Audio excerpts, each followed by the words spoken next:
This is another episode of Standup Comedy, your host and MC, celebrating 40-plus years on the fringe of show business. Stories, interviews, and comedy sets from the famous and not so famous. Here's your host and MC, Scott Edwards. Hi, and welcome to this week's show. We're going to be doing a great interview with a lovely young lady in just a minute, but I did want to take a moment and say thank you for listening. We're about halfway through the first year of my planned podcast, celebrating 40-plus years in the comedy industry, taking live sets from various productions I've done with Laughs Unlimited. A lot of these are live on my stages, but there's also stuff from Laughs in the Park and my television shows, radio, all kinds of various media that have been available to me as a producer over the 80s and 90s. And it's just really been great sharing this with you listeners out there. So I hope you've enjoyed listening as much as I've enjoyed producing these podcasts. But now we have a special treat. The very lovely young lady that we're about to interview is very special, but we should just jump into it. Ladies and gentlemen, my good friend, Jill Edwards. Jill. And there was much rejoicing. Yay. It's so good to actually have you appear on the podcast. So you might have noticed that Jill has the same last name of me. Yes, this is my wife. And the real reason that I'm doing this podcast, I told the story once before, but let me reiterate that I had been working on a book celebrating the 40 years in show business that I've had and been lucky to share. My wife was very sharp and smart, and she said, it'd be better to get this information out through a podcast because we have so much material from the TV shows and live on stage. And light bulb, wow, that was a great idea she had, and now we have this podcast. So thank you, Jill. You're more than welcome. Well, she is so excited to be here, you can tell. So I have Jill on the show, not because she was one of the comics that worked the club. Oh, good God, no. But she was one of the original Silver Seaters. It was not original. Well, you came on pretty early. 82, 83? I was one of the first non-original Silver Seaters. All right. She was a hostess. With the mostest at the club back in the early 80s and started off strictly as an employee for me. Well, let's go into the actual interview. So, Jill, welcome to the podcast. Thank you. So why don't you tell everybody how you happened to come across Laughs Unlimited and became an employee? Well, in all honesty, I had never heard of the place. And you hadn't even heard of it? I'd never really heard of it. You were rocking. Actually, at that point, you were. And I was hanging out with a friend of mine, Natalie, and she goes, "Oh, hey, my friends work at this place in Old Sacramento. Let's go get a pizza at Old Sac and say hi to my friends." And I was like, "Oh, sure, let's go." And so there was, I think there was like 3 or 4 of us that went down, and we go into the club, and I think it was Lynn. Lynn came out, and she's pretty frantic looking, and she's like, "Natalie, I need employees. Do you want a job?" And Natalie's like, "No, I'm really sorry, but I'm heading out to Europe pretty quick. I'm going to be gone for the rest of the summer. And, let me see if any of my friends are looking for a job." And I kind of went, "Well, I'm actually looking for a job." And Lynn paused. It was a very long pause and kind of like was looking me up and down. And I thought, oh my God, what is she doing? And she goes, "Yeah, okay, I think you would work." She goes, "Bring in an application and I'll have you sit down with Scott next week." Now, she was scanning you up and down, checking you out physically. Now, this probably felt pretty weird from your standpoint. But for those of you that aren't aware, the reason she was checking out Jill physically was that back in those days, we had some custom-made tuxedo jackets. White tuxedo jackets that the girls wore as hostesses. And the reason she was checking you out physically was to make sure I would fit the tux. To make sure you fit the tux. In other words, you couldn't get a job if you didn't fit Unless the tux. you fit the tux. That's so funny. So you filled out an application? Came back, and then you actually interviewed me. Wow. Well, I actually don't remember that. I don't remember much. But that's funny. Jill. Yes. Now, how old were you at the time? Oh, wow. You were pretty young. 20, 19, 20? I think I was 20. Yeah, it was. I am not young now. Well, you had a couple jobs, but Yeah. this was a first little bit more serious position. Yeah, that's true. That's true. I mean, you had the teenage type jobs, Right. and this is you're working in an adult nightclub, quite frankly. Right, actually in a bar. Yeah, in a bar. So that's something a little different for a young lady. And That's true. But you got the job. You fit the jacket. The jacket. And and the rest is history. Yes, and you started off as a hostess, and you stayed as a hostess at the club for how long? Actually, on my 21st birthday, one of the bartenders called in sick, and so on my 21st birthday, I started bartending. I didn't remember that. It was on your It's birthday? like right on my 21st birthday, or right soon thereafter. You didn't bar back or anything? You went straight into bartending? No, I got thrown into the fire. I got to tell everybody that one of the great things about owning a nightclub in a comedy nightclub was that I didn't allow fancy drinks. We didn't do a lot of blended drinks. There wasn't like a bar you'd go to today and have some $20 fancy drink. It was a speed bar. We wanted to get the people in, get them sat, get them a couple drinks, do the show, and get them out. So we were doing, bourbon cokes, gin tonics. What were the drinks that you learned right away? Bourbon Cokes, Roman Cokes. Actually, Tom Collins, a vodka Collins, martinis, the basics. Yeah, and Long Island iced teas were big at the time. Long Island iced teas at the time. And sadly, we did have a blender. I hated making blended drinks. It really slowed us down. But we were known to make a lot of strawberry daiquiris or strawberry margaritas. And we had virgin and regular. Correct. Yeah. But my point was, it was a speed bar. It was a speed bar, And yeah. I wanted to tell everybody that Jill, who started off as a bartender, kind of thrown into the fire, as she said, turned out to be one of the best bartenders I ever employed. Because I was fast. She was quick, she was honest, she was efficient, and she kept a clean bar. Right. And these were things that, as the club owner, I noticed right away, and that endeared her to me as an employee. But back then, she was just an employee. I was married to another person and had started a family. And so we started off as employer-employee. And then it moved into, I went through a divorce and went to a kind of a friendship thing. And you worked there for many years at Laughs. And then you moved on and ended up running a couple of my restaurants. Sadly, yes. She hated the restaurant business. Hated the restaurant business. But during the comedy time, you had a few interesting experiences. Why don't you tell everybody about your some of the famous people? I know you had a famous phone call. Oh, yes, I did. So when I was bartending, one of the things that I liked was that we didn't have to answer all of the phones. We would only answer the private line. And one night, it was a Saturday night, it was really busy. And the headliner, it was the week that Dave Coulier and Bob Saget were there. The two of them were together. Not physically together, but they were headlining together. Just Thanks for clarifying that. So the private line rang, and so I pick it up. The gentleman calling says, "I need to talk to Saget." And I said, "Oh, okay, I'm sorry, but who's calling?" "It's Dangerfield. Get him on the phone." I was like, "Okay, hang on." And so I ran and got Bob and brought him in, and he said, "Now you knew it wasn't a prank. It sounded you like could actually tell it was Rodney Dangerfield." Wow! So it was Rodney pretty Dangerfield funny. It called was pretty funny on the private line, yeah. And was asking for Bob, and you went and got Bob. Did they have a conversation? They had a full conversation, and it was so funny because Bob Saget was one of the nicest comics that ever worked for us, and he kept apologizing. "I'm so sorry, Jill," because he was in my way, and he kept saying, "I'm so sorry." I'm like, "Don't worry, Bob." So it was pretty funny. It was one of those really strange occurrences that could happen at the club. Yeah, and we had a few other stories that I want to share in a minute, but this leads me into a question I wanted to ask you. You were a young lady, 21, 22 years old.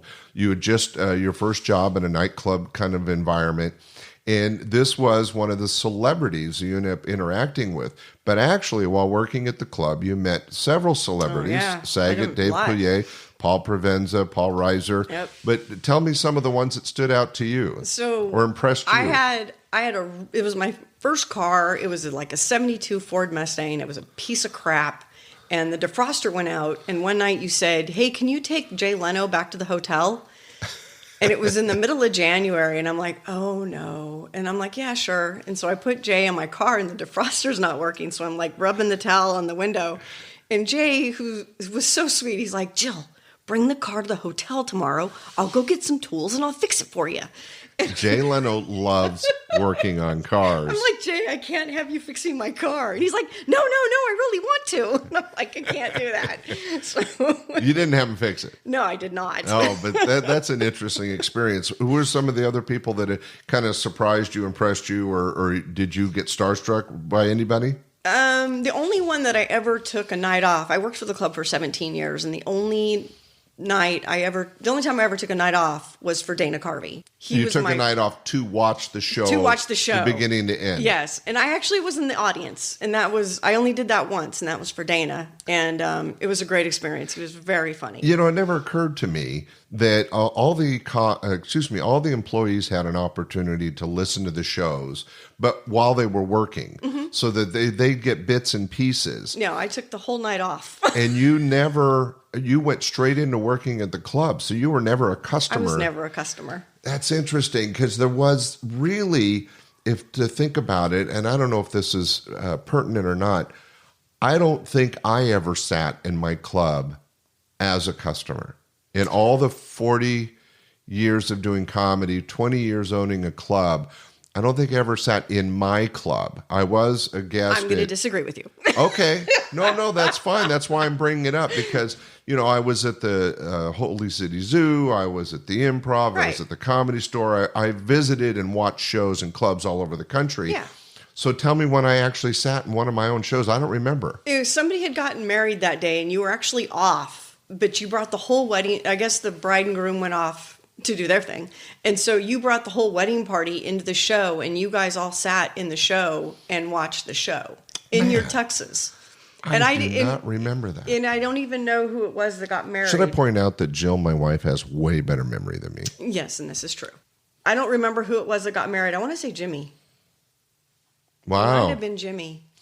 So we all sat and watched the show, and I actually sat as a customer. You actually sat as a customer. I find it hard to... You pissed the waitress off because you kept snapping at her. So I wasn't a good customer. No, you sucked. Yes.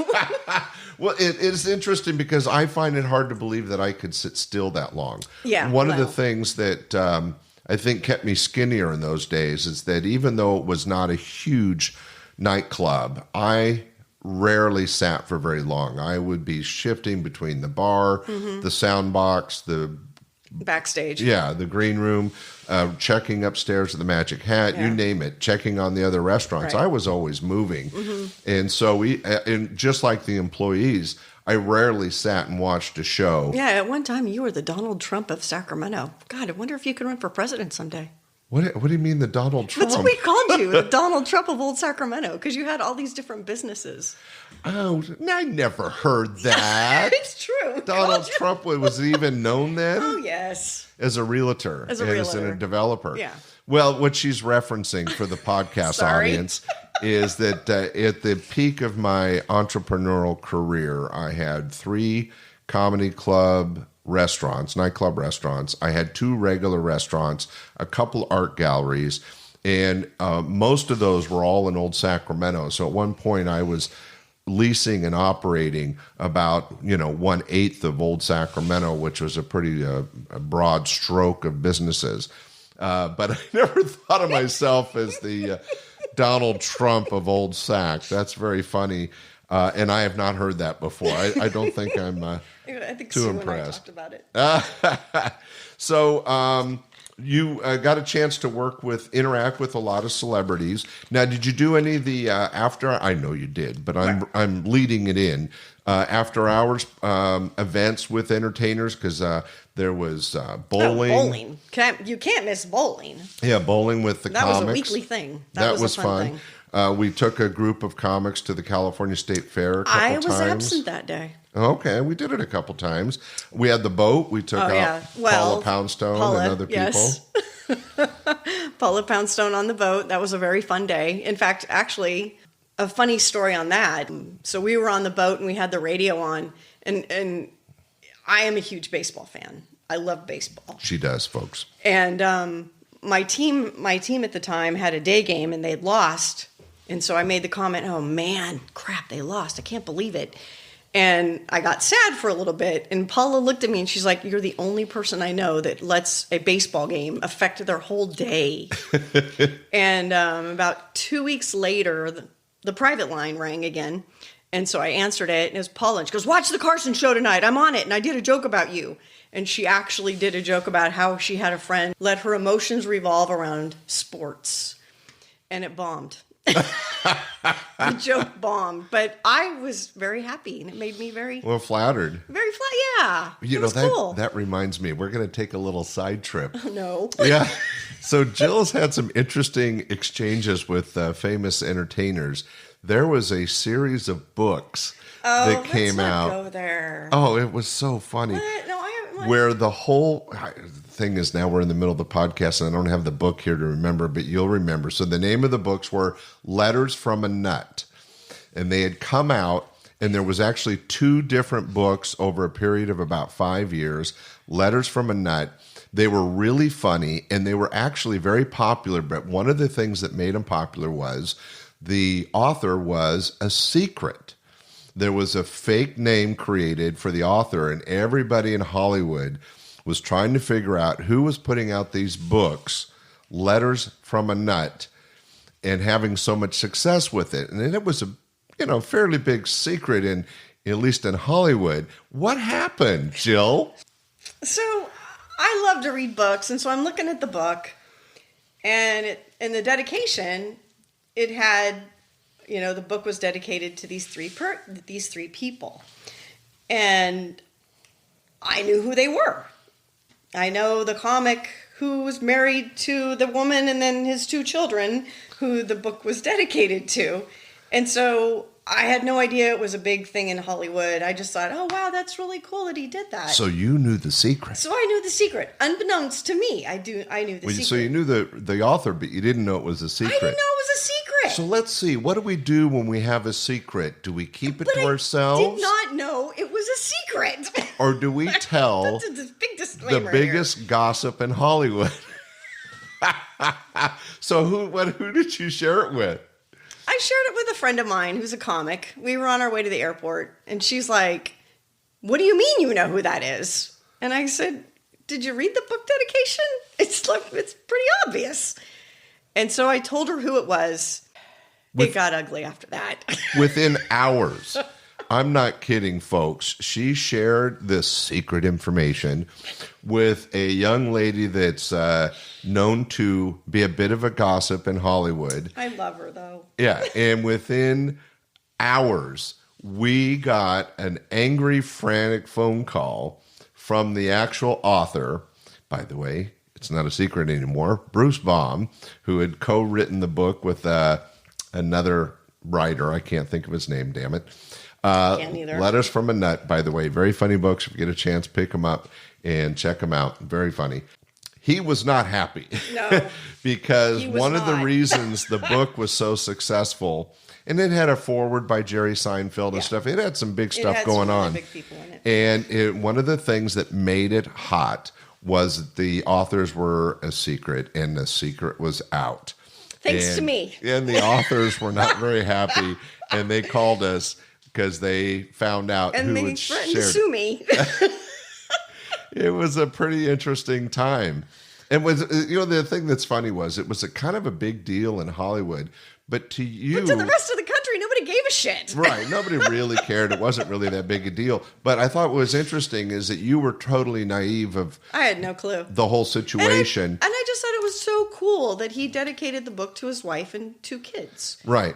And to me, how. These are friends, by the way.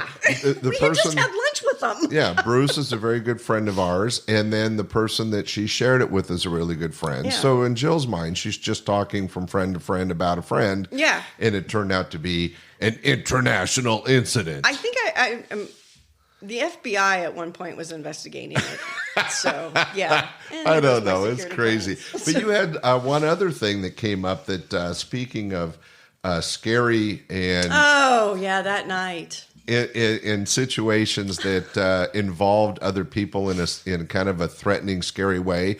Tell this next story. So at this point, we had a club in Stockton, and it was a Sunday. And one of the things I liked about working Sunday was it was really slow.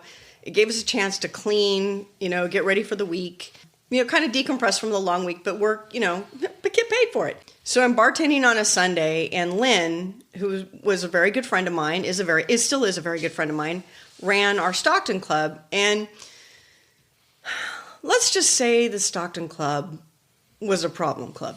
It was always an issue.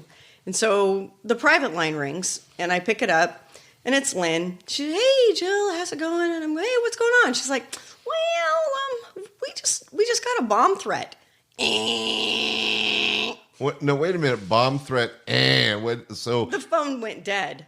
No, she said there was a bomb threat, and the phone cut off. Right, you're on stage. Ouch. So I'm envisioning, well, you can figure out what I was envisioning. So I go running through the showroom, and you saw me, and you're like, "What's the matter?" And I'm like, "Get off stage." And you're like, "What's the problem? What's the problem?" And I go, "Get off stage." And this is between you. You're in the audience. I'm on stage, and the whole audience is looking at me like, "Who is this crazy woman?" Interrupting the show. Yeah. And so you went, "Okay, all right, well, here's our first act." And so we met backstage, and I'm like almost hyperventilating at this point. And I tell you, and you're like, "Okay," so you go into the office, and the phone's ringing. You pick it up. And it's Lynn, and she goes, "What happened to Jill?" She thought you hung up on her. No, she thought she was hitting the clear button on the computer and disconnected the phone. And you thought the place had just blown up. The place had just blown up. So yeah, it was a very scary night for me. Yeah, well, that's the kind of things. We actually ended up with about 2 or 3 bomb threats in the history of the club. But I knew how to handle them after that. Yeah, the first is always the toughest. And by the way, we never did blow up. No. But it was a scary moment, and you do have to... I think the thing that is interesting is that you as the employee getting a frantic bomb scare phone call. And she wasn't frantic when she called. I was. No, I meant you. Okay. No, Lynn had a little more experience running the clubs and doing things, and her and I think initially just assumed it's a fake call, a fake bomb threat. Okay. But for you to have the phone come through and then disconnect, right, makes it amps up the fear factor. I am not an alarmist, but when the phone went dead. But that's kind of an interesting situation. Yeah, it's funny now. So. Yeah, scary that night. Well, one of the other stories that you were telling me recently, and Jill was really wore many hats, much like today, back in those days, where she started off as a hostess. She ended up working in the kitchen. She ended up running the kitchen.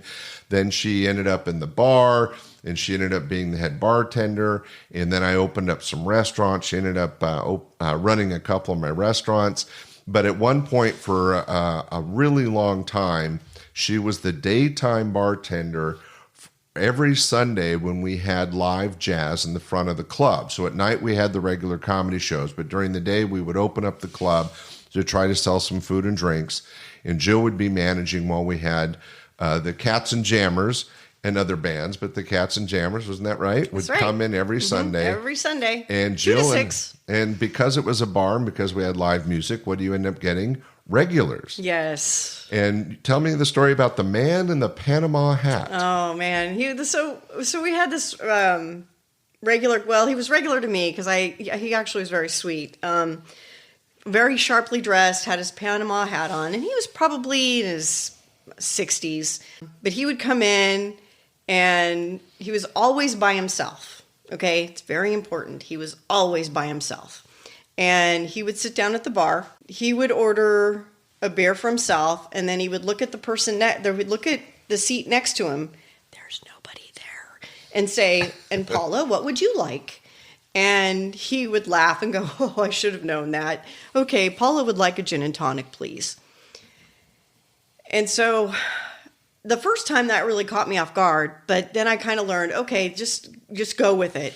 And so I would always take him what he ordered, and then I would get a small glass and like pour tonic mix in it, but not put any alcohol in it, and put it there for Paula. So she had something, even though there was nobody there.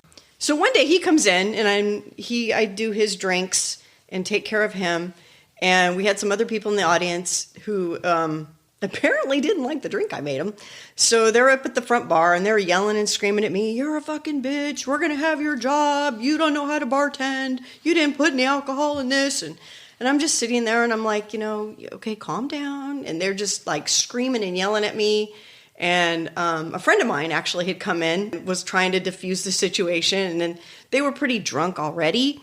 But they're just yelling and screaming at me. He comes over, my friend in the Panama hat, all of a sudden comes over and goes, "Excuse me, but Paula needs another drink. Could you please get her another gin and tonic?" And the woman that was the lead of this group that was yelling and screaming at me looked at him, looked at the empty seat, and just started cracking up. And then looked at me and said, "I am so sorry. I just didn't realize what's going on here today. Okay, you have a great day." And she turned around, grabbed her friends, and left.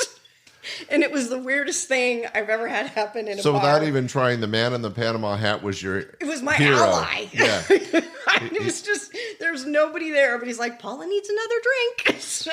We should point out to my lack of income, Jill was very honest and never charged him. I never did. For No, two I drinks. I couldn't charge And him. never used any actual alcohol, just put out a fake drink to keep him satisfied. Well, but it was so cute. It was so funny because he was, I know this is probably going to sound weird, but he was really suave. Even though he was by himself, he would tell these stories to Paula, and he had the cutest smile as he told them, and he would laugh. He made himself laugh all the time.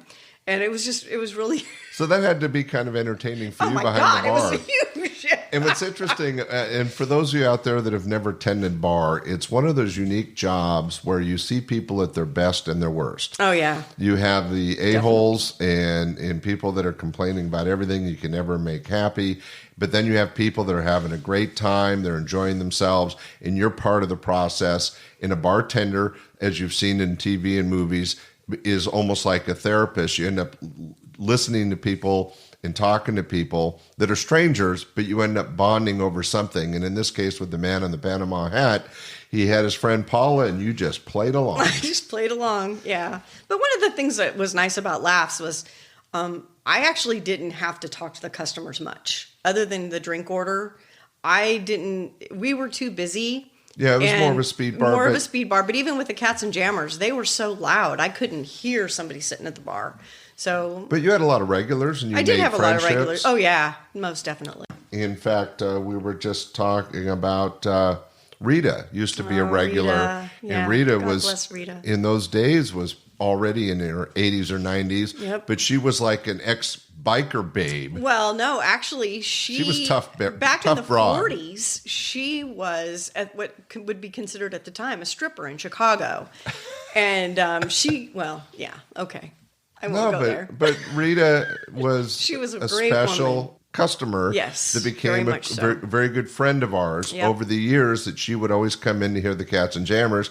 And of course, you became very good friends with the band members of the Cats and Jammers. And there were other bands. Oh, yeah. But the Cats and Jammers were regulars. Yeah. And that added a whole nother dimension to the club, not only being open during the day, but having live music. And then, of course, when Jazz Festival came along, we had live jazz from early morning until late night. Yep. And you were always a part of that. Didn't you do some of the early sleepover parties? I did.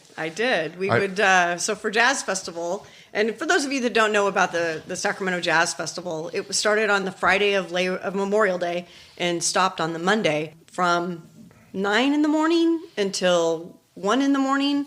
We did live jazz. We weren't a comedy club. It was just live music. Because we were young and stupid. I don't know if I'd put it that way, but... Yeah.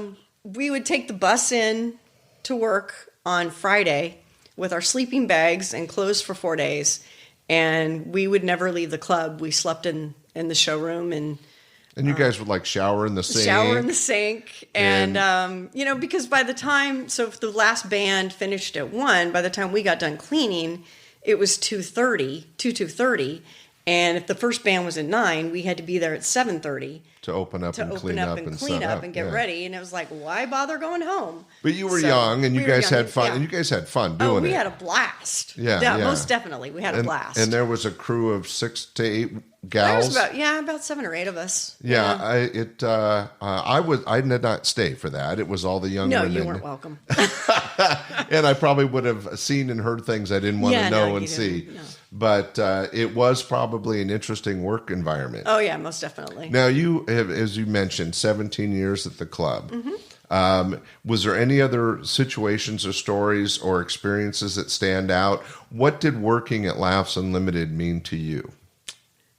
You know, what's funny is for the 17 years that I worked there, I could probably count on one hand how many drinks I had.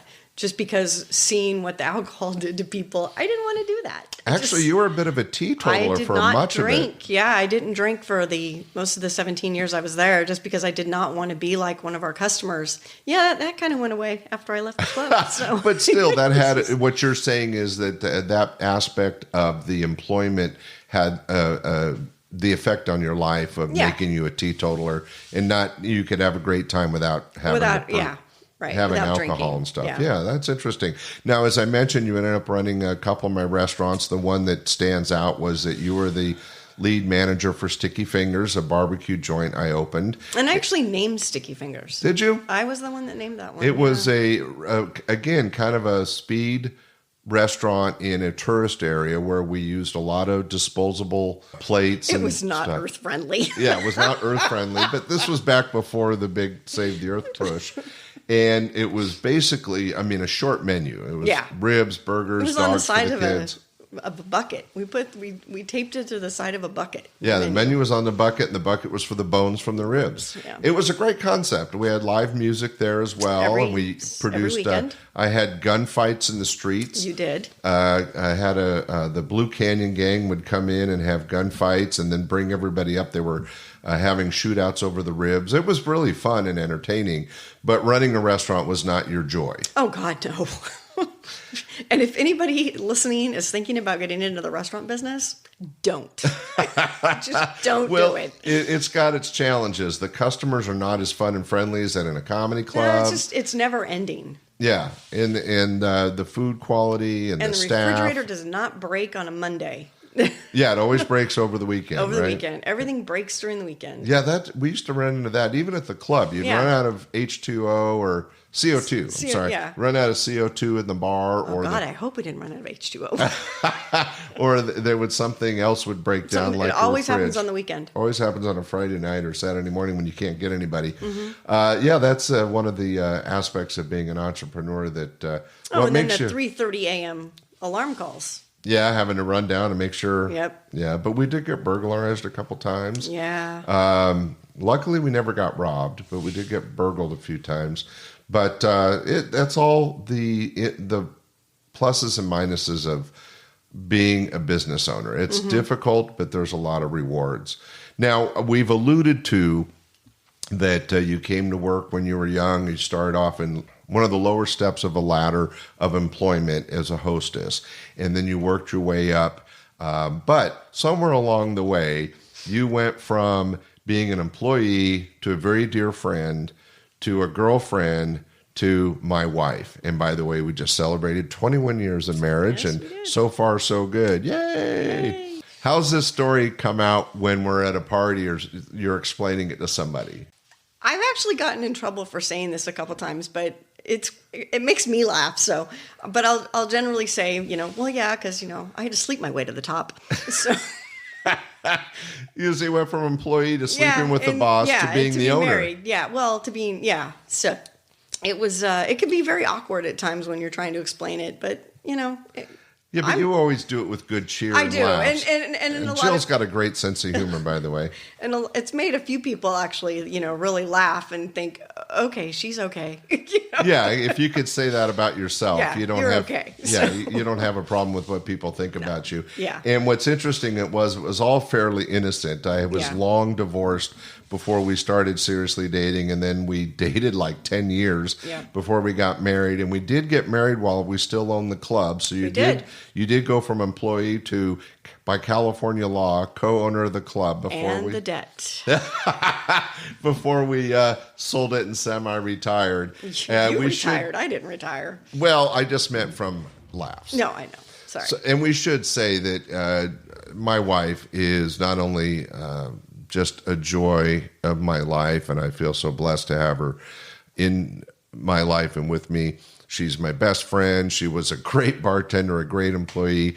She's got a great sense of humor, but she is smart as a whip and has a great memory. And these have led her to future endeavors. So after Laughs Unlimited, we opened a travel agency briefly. She wanted to be a travel agent. And I said, well, I did my dream. Let's do yours. And that was really bad because we opened literally 2 weeks before 9/11 and just got creamed. I forced her to keep it open over a year, but it was... I looked at you on September 12th and said, I really think we should close now. Yeah, and we should have. Just get out. We would have saved a lot of money. But I'm a stubborn man. But anyway, after that, she went into law enforcement. Oh, we don't need to go there. Well, I just want to say that she can't tell you what she does because she's a spy. But she is in law enforcement. She's very smart. She's actually an intelligence analyst. Yeah. And she works for the National Park Service, which I think is okay to share. And I just couldn't be prouder. Oh, thanks. And I think couldn't have done it without you. Well, we've done a lot together. Yes, we have. And I wanted to share that on the podcast. Now, one of the things we're going to lead to now is that we do want to showcase some comedy. So you worked with a lot of people, and I think you said Dana Carvey was one of your favorites. Mm-hmm. Anybody else stand out? And I'll put together a set, and we'll close this podcast with a set of comedy from one of your favorites. Who would you like to hear? My personal favorite, and somebody who always made me laugh a lot, was Diane Nichols. Okay, yeah. Diane Nichols. Auntie Di. So Auntie Di, Diane Nichols. Ladies and gentlemen, thank you, Jill, for doing this podcast. Thank you for being... Thank you for inviting me. Into your own house? Into my own house. Thanks for being my wife and partner all these years, and thanks for helping make Laughs Unlimited a success. Ladies and gentlemen... And the podcast. This wouldn't be here without her. She just made that clear. Yeah. And saved us a lot of money not doing a book. We didn't need to go there. Let's just get into some comedy. Ladies and gentlemen, let's listen to a little stand-up by one of Jill's favorites, live at Laughs Unlimited. They're very funny. Diane Nichols. Yay. Thanks, Jill. Bye. Bye. I love to be a woman in the 90s, but I just think that we're getting advice from all the wrong people. I just finished my copy of Vanna Speaks. Who knew she could speak? Apparently she types, too. Here's her advice. She said, ladies, when taking a shower, open your mouth very wide, let the water rush in, strike your teeth. It acts as a water pick. Wow. I guess if I lean against the wall, I'm ironing my skirt. We must stop her before Vanna speaks again. You know who else has a book out? Jane Seymour. That's that beautiful British actress from the Le Jardin commercials every Christmas. You know, Le Jardin. For women who want to smell like the garden. Isn't that mulch? The book is actually called Living Romantically. I don't know if I'm going to buy this. Do men want to live romantically? Oh, great. Women answering for men. Gee, how unusual. This is why men don't know what they want. They've never heard the sound of their own voice. This is why I'm glad that God gave the 10 Commandments to a man. He didn't really have a choice. A woman would have thought, well, I know that's what he said. But I really don't think that's what he meant. Hey, this guy's been hurt. Let me handle him.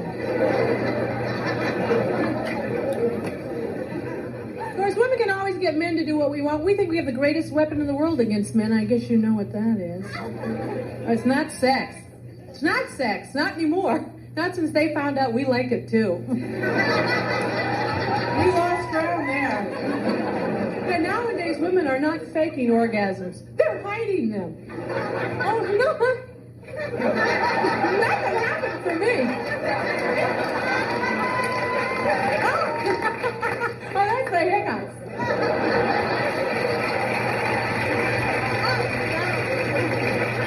No, our greatest weapon against men is that whiny voice that we can all do real well. You know, the one that melts the wax in their ears? My God, a man will do anything to get away from that sound. You want to torture a man, you take that voice, you speed it up. What the hell was that, sonar? What are you talking to whales? Of course, I'm no prize either because, you know, nowadays men want these healthy, outdoorsy, active women, and I'm just not athletic. You remember high school? High school PE class? You always had to choose up teams. Then you got down to that last little girl that no one wanted on the team. Am I starting to look familiar to you now? Honey, you throw a ball in my face, I panic. I ran from a tetherball. I never thought it was fair a ball could come around and hit you on the back of the head, too. That's like a Three Stooges trick. Ow, ow, ow! One ball just hit me twice. I'll tell you when I'm working out behind the wheel. I love to drive. I love to drive and put on makeup at the same time. It relaxes me. See, my boyfriend, like a lot of men, takes great pride in his automobile. Honey, this car, it's detailed, it's waxed, it's vacuum weekly, looks fabulous. My car, on the other hand, looks like a really big purse. I should just have a Kleenex popping up the roof of my car. I'm driving a Kleenex box. Oh, he can't deal with this. He was a Marine. He believes in a clean machine. I love that he was a Marine. He's the bravest man I've ever met. Except when you're sick. What the hell happens to men when they are ill?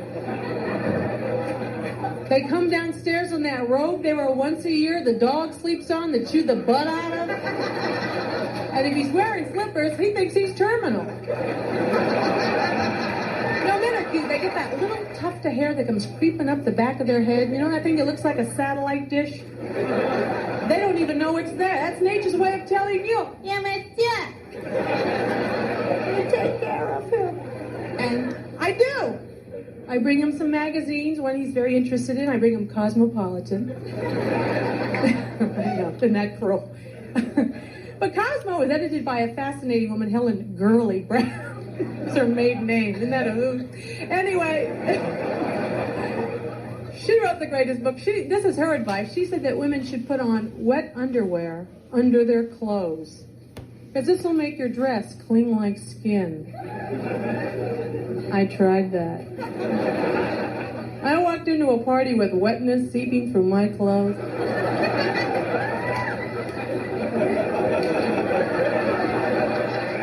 You think my date thought I was sexy? He said, oh my God, you sweat like a horse. She wasn't allowed on the furniture. She only would have did it with a placemat on my chair. Well, that was Diane Nichols, ladies and gentlemen. I hope you enjoyed that set as much as my wife Jill does. Diane goes way back in the history of Laughs Unlimited, and as Jill pointed out, she's one of our dear friends in comedy. Ladies and gentlemen, we hope you enjoyed the interview with Jill Edwards, one of the early employees, ended up being my wife and co-owner of the company. And a nice set from Diane Nichols. We want to thank you for listening. Next week, there'll be another great show. Be sure to share, rate, and tell your friends about it. That's what share means. Get it out there, and we hope you're enjoying it. Thanks for listening. Bye. We hope you enjoyed this episode of Stand-Up Comedy, your host and MC. For information on the show, merchandise, and our sponsors, or to send comments to Scott, visit our website at www.standupyourhostandmc.com. Look for more episodes soon and enjoy the world of stand-up comedy. Visit a comedy showroom near you.